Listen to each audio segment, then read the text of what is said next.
무슨 얘기까지 암암리에 흘렸냐면, 만약에 이 수사를 못하게 하면 수사나 공소유지도 일체 중단하고.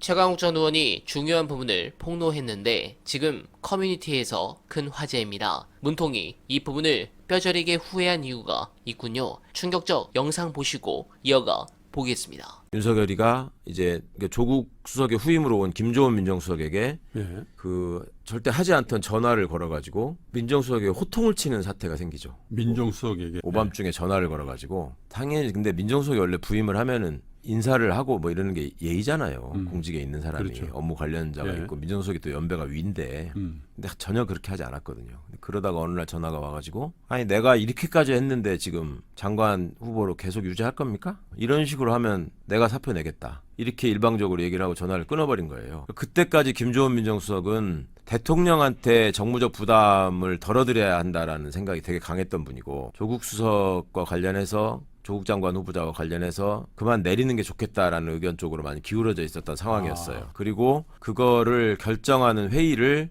토요일 날 되게 삼청동에서 당정청 협의회를 마치고, 그게 들어오면 대통령 관저로 와가지고 주요 관련자들이 모여가지고 이제 마지막 결정을 하자, 이런 날이었거든요. 근데 그 전날 금요일 밤에 전화가 온 거예요. 윤석열이 김조원 수석한테 전화를 한 거예요. 그래서 그렇게 소리소리 지른 거예요. 근데 제가 무슨 다른 일 때문에 그 확인된 사실을 가지고 또 윤석열이 무례하고 있다는 얘기를 이제 보고를 하려고 민정수석한테 금요일 밤에 전화를 드렸더니 이분이 막 화가 나가지고 막 숨을 몰아쉬고 있는 거야. 그래서 아니 왜 그러십니까? 그랬더니 윤석열이가 지금 전화가 왔는데 이런 식으로 나한테 호통을 친다. 내가 정말 기가 막힌다. 그래서 제가 아니 그러면은 빨리 대통령한테 그건 보고를 하셔야 될 일이다. 그랬더니 내일 아침에 날을 박자마자 대통령께 가서 보고하겠다. 그래서 이제 관저로 뛰어 올라간 거예요, 수석이. 토요일 아침에. 그거 이제 고위 마지막 회의체가 다 모이기 전에. 그러니까 대통령께서 딱 들으시고 사표를 받아라, 이렇게 말씀하신 거예요. 이거는 이제 의도가 명확히 드러났다. 이거는 대통령의 인사권에 대한 인사권에 대한 도전이다. 그렇지 않습니까? 대통령이 그렇죠. 그 과정을 지켜보면서 결정을 하려고 날짜를 잡아놨는데,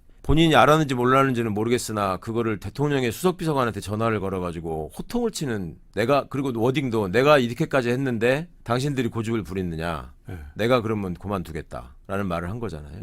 너무 기가 막힌 일이었고, 그 상황에서 이제 저희는 당연히 사표를 제출할 걸로 알았습니다. 그래서 토요일 날 이제 그 상황을 고지를 하고, 그 회의는 이제 그러면 조국 장관은 임명한다. 이거는 그냥 인사권에 대한 도전이고 모종의 악의가 있기 때문에 이대로 이걸 용납해서는 안 된다라고 당연히 결론이 갈 수밖에 없는 상황을 윤석열 스스로 만든 거예요.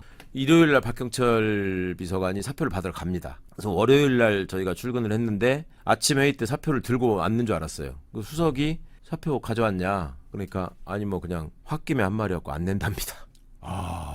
그런 거였죠. 그게 이제 거기서 우리 문재인 대통령께서 정치인 출신의, 그러니까 김영삼 대통령 같은 정치권에서 여러 가지 정무적인 경랑을 겪어온 대통령이셨다면, 산전수전 다 겪으셨다면, 네, 그러셨다면 당장 사표를 받아오라고 하고 그걸 공개하셨을 겁니다, 아마.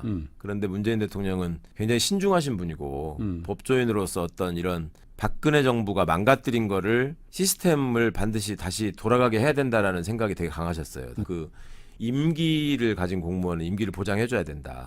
그때 왜 자칭 보수 정권이 들어서기만 하면은 뭐 임기 있는 사람들 강제로 막 쫓아내잖아요. 언론사 사장들부터 무슨 주요 지기자들을. 근데 문재인 정부 출범해서는 경찰청장도 그대로 근무했고, 감사원장도 박근혜 씨가 임명한 사람이 그대로 있었고. 그렇기도 하고 본인이 당신이 임명한 검찰총장 그런 일로 해서 또 사표를 받는다는 것도, 사표를 내지 않는 상황에서 문재인 전 대통령의 품성상 그렇죠. 쉽지 않았을 것 같긴 해요. 그리고 이제 어찌 보면 착한 분들의 한계인데, 아무리 나빠도 이 정도는 될 거야라는 기본적인 믿음이 있었던 거죠. 그러니까 본인이 사표까지 내겠다고 한 마당에 그러면 실체가 없는 걸로 확인이 되고 하면은 이제 그거는 그거대로 수용하겠지라는 생각이 있었고, 그런 부분들은 청문회를 통해서 한 번 더 검증되는 절차가 있으니까 그때 가가지고 결정에 늦지 않다라는 생각을 하신 거죠, 대통령은. 근데 결과적으로는 그게 이제 판단이 좀 늦은 상황 결과가 돼버리긴 했지만 그때로서는 그런 판단이 또 있을 수밖에 없었습니다. 그런데 청문회가 벌어지니까 이제 그 노골적으로 왜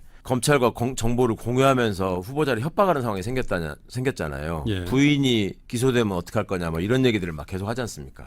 당시에 그 자유한국당이었나요? 그때 뭐 그쪽의 의원들이 예. 위원장도 여상규 씨가 그쪽 사람이었고. 그러니까 이제 그런 상황들을 쭉 겪고 결과적으로 그 조사 한 번 안 한 엉성한 공소장을 가지고 기소를 하지 않습니까? 이거는 명백히 총장이 법무부 장관을 내가 선택하고 내 마음에 들지 않는 장관은 날리겠다라는 거를 표현한 거고, 또 그 와중에 무슨 얘기까지 이제 암암리에 흘렸냐면, 만약에 이 수사를 못하게 하면 그 사법농단 사건 수사나 공소유지도 일체 중단하고 다 나자빠지겠다, 우리는 마음대로 한번 해봐라. 뭐 이런 식이었어요. 이 집단은 제가 여러 번 말하는 국가기관이나 공조직으로 생각하시면 안 되고, 이거는 그냥 정치 집단이에요. 그러니까 윤석열이라는 어떤 사적 욕망에 가득 찬 총재를 모시는 정치 집단이 된 거예요. 그러니까 그 전에 사실은 중앙지검장 때부터 윤이 사전 정지 작업을 한 셈이 됐죠. 그 뭐랄까 윤석열 사단이라는 게 구축이 되고, 그런 얘기 많이 했었죠. 소위 특수통 검사를 네. 중심으로 그 과정에서 검사들이 사표를 내고 많이 나가지 않습니까? 네. 그러다가 대검으로 가면서 중앙지검의 간부들이 그대로 대검으로 따라서 옮겨가는, 그렇게 세팅이 되는 거죠. 그러다 보니까 다 어찌 보면 시쳇말로 윤석열 똘마니들만 가득 차 있는 거지.